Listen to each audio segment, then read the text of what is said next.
Ladies and gentlemen, boys and girls, children of all ages, it's In Case You Missed Psychology for Wednesday, April 14th. Hey, everybody. If you are watching this, that means you couldn't come to class today, and that is okay. I hope you're well. Hope those around you are well. Hope you're enjoying the flip-flopping weather that we're having lately. It's warm, it's cold, it rains, it's windy, like poor Dorothy is dealing with here, although I don't think the tornado is quite indicative of what we've been dealing with lately. But still the same, I suppose. It's spring in Wisconsin. What are you going to do? I did hear the word snow in a weather forecast, light and not sticking, but still it was a little depressing. So I'm going to go through everything we did today with you here. And as always, if you have any questions, please make sure and reach out to me and let me know. So first of all, the goal slide for the day, some quick reminders. First of all, you guys don't have any late work to make up because everybody killed it on that first assignment. And I do want to reiterate how much I appreciate that. It makes my life easier. Do remember with that, though, if you want to do an improvement on your grade, if it was lower than 4s, please take a look at the feedback that I gave you and make some changes, I guess, based on that feedback, and then resubmit it. That's important. You've got to turn it in again. Don't just, leave it at, I resolve the comments. If you want me to look at it, you've got to submit it. The other reminder is that we're going to take a test on Friday on this unit. Any of the notes that you have for the unit, you'll be able to use. We're going to do that during class. I'm going to get you in. We're going to take attendance. We're going to do trivia. And then I'm going to share the test form in classroom for you. Or not in classroom, in the Meet. So, and then you'll be able to take that, and it'll be due by the end of class. So there you go. Today what we're going to do is we're going to get really close to finishing things up, but not quite. And what we're going to do is we're going to look at the goals of psychology, one slide, and then we're going to do like a brief history of psychology and mostly talk about the ideas of structuralism versus functionalism, talk a little bit about Sigmund Freud, and a little bit about some other psychologists who may come up again later in the year. Then I'll give you guys some time to work, and you can work on that crash course assignment, which is due by midnight on Monday. Okay? All right, so here we go. All right, now when it comes to goals in psychology, they're relatively simple. They're words that you already know. Okay. And so there are 4 major goals in psychology, and they are to be able to describe, to explain, to predict, and to control behavior. And what I wanted to do is really quickly go into just what those are or what they mean. Okay. I don't think there's anything complicated about it, but sometimes words that are simple are hard to picture. So when we talk about describing behavior, what we want to be able to do is we want to be able to accurately and with some amount of science, if at all possible, like measurements like time or things like that. We want to be able to explain what an organism does. And so I could be something as simple as looking at a chronological order of your day. If I looked at you and said, okay, what is your morning routine on a regular day? So if you said, I get up and I check my phone, and then I go in and I take a shower, and then I brush my teeth, and then I do my hair, and then I put on deodorant, and then I get dressed, and then I have breakfast, and then I watch, YouTube for a few minutes, and then I come to school. Okay, all right, you just described your behavior. Good.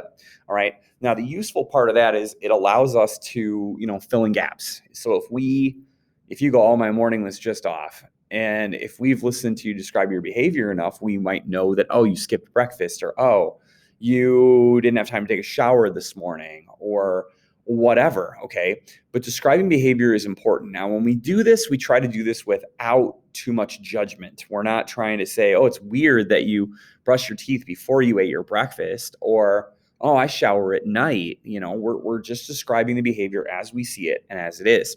Obviously, that description can be from the perspective of a person watching it. It can be from the person going through it. It can be from the perspective of a therapist even, okay?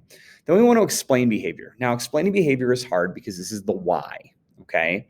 Well, why do you brush your teeth before you eat your breakfast? Well, I'm in the bathroom, and it just seems more logical, and I chew gum, or I have Tic Tacs, so blah, blah, blah, blah. Okay, all right. Why do you, walk your dog right away when you get home from school? Well, it's been kenneled for, all the time I've been at school, and my parents are at work, and, blah, blah, blah. Okay. All right, so you're explaining the why. The why is really important in psychology, not necessarily because it's going to be right or wrong, because it gives us insight into the way that you think. It gives us insight into your problem-solving approaches. It gives us insights into just generally what you see as important. Because when you explain things sometimes, you'll gloss over or not cover in detail the things that you don't think are as important, okay? Like for instance, you said you brush your teeth, but did you floss? And maybe you don't, like, oh yeah, I floss, but I just consider that part of brushing my teeth. Okay, all right, well, that's not as big a deal then. If I ask you how your day went and you said, oh, good, I went to school, and you talk about 3 of your 4 classes,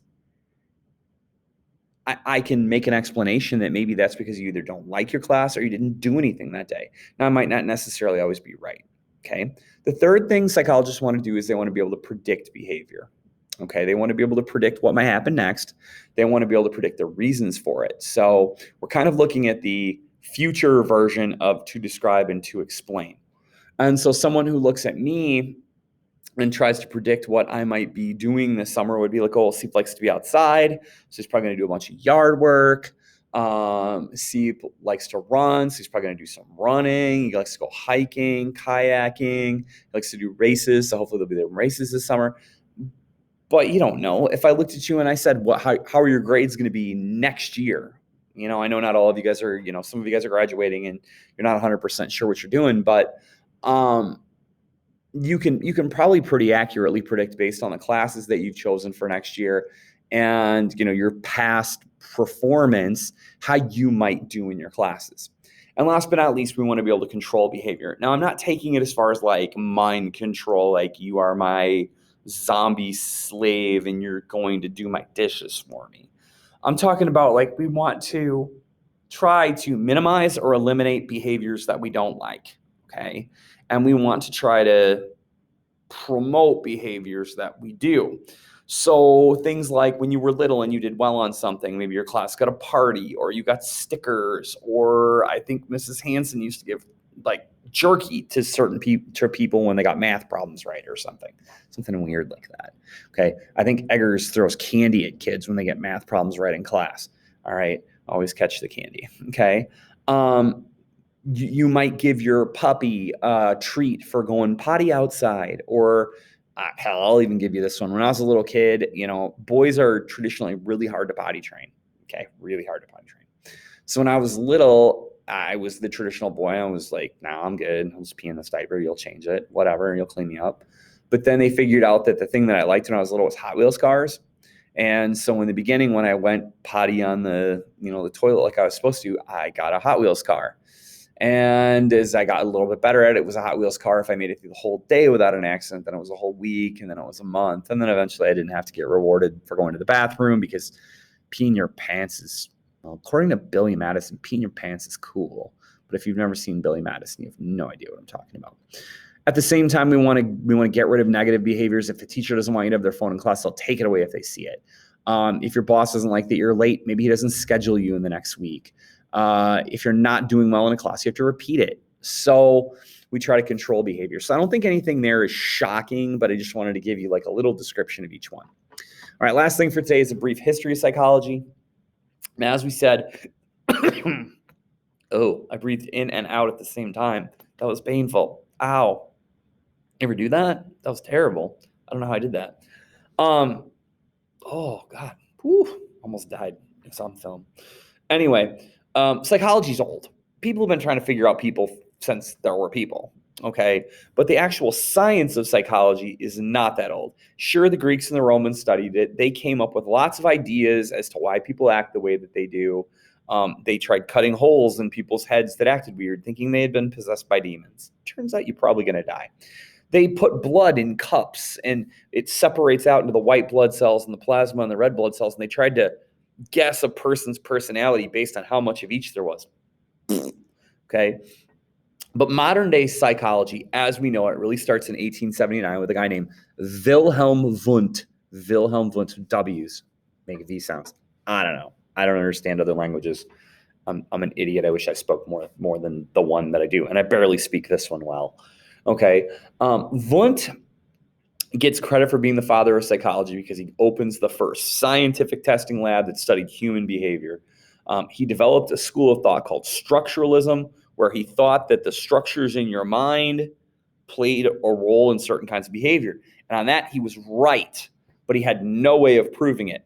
Where he was wrong is, to some extent, when you read Wundt's work, he thought that, like, I don't know, let's say like math is right here. Okay, all the math is right there. If you're good at math, that's like a big lumpy section, man. If you're bad at math, it's not that big, or it doesn't exist at all. If you're good at reading, I don't know, maybe reading's here. That's big, all right? But if you're not good at reading, maybe it's not as big, or if you can't read, it's not there at all.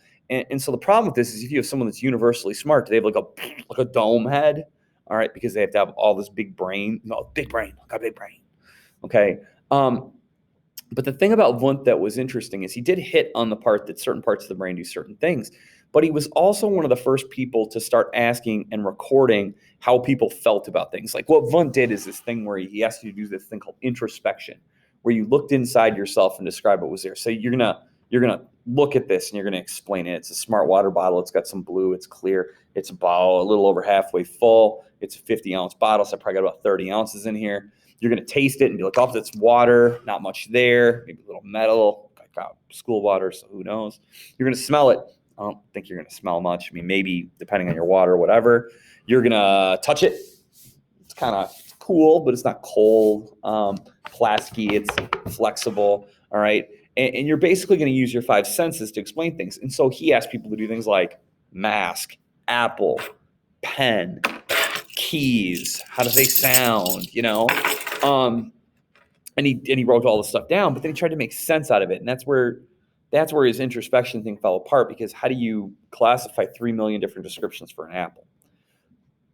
Then along comes an American psychologist named William James, who's the father of American psychology. And William James comes up with a school of thought called functionalism. Functionalism is basically this idea that, yeah, the brain's important. Of course it is. But we are a product of our own choices. We have free will. And therefore, your behavior will follow the function that you want it to serve at the moment. You're not always the same person in and out of every moment. I am a lot different at school than I am at home. I'm a lot different around my own kids than I am around other people's kids. I'm a lot different around strangers than I am around people that I know well, because I have to read the situation and figure out how to fit my behavior into those nice little moments that I'm in. And so a lot of people like that because it gives you a lot more like ability to control your own stuff. Whereas like math, I don't have the math brain, so 2 + 2 is taco. Okay, I don't know. 3 × 3 is, sloth. All right, sorry, I don't have the math part of my brain. Whereas you can, in functionalism, you could go, you know what, I'm not very good at math. So I'm going to study my basic math facts. I'm going to learn my multiplication tables. I'm going to remember the digits of pi, and I'm going to work my butt off. Or you could go, I suck at this. I'm not going to do it. Free will, baby. Okay. And those two ideas have kind of been at the core of evolving psychology. Now, since then, there's been a lot of other things. Sigmund Freud, the guy in the slide, he's got a lot of crazy theories, but his main theory is something called psychoanalysis, that we're a product of all the things that have happened to us in our life that are in our memory that maybe we don't remember, that those things impact our behavior, that on the first day that your family brought you home from the hospital, they were like, oh my God, I love my little baby. And they were walking up the couple steps in your house and boom, boom, boom, they fumbled you. And now you're like a little weird on steps. You hold the handrail with both hands and you take both feet at the same, like that kind of stuff.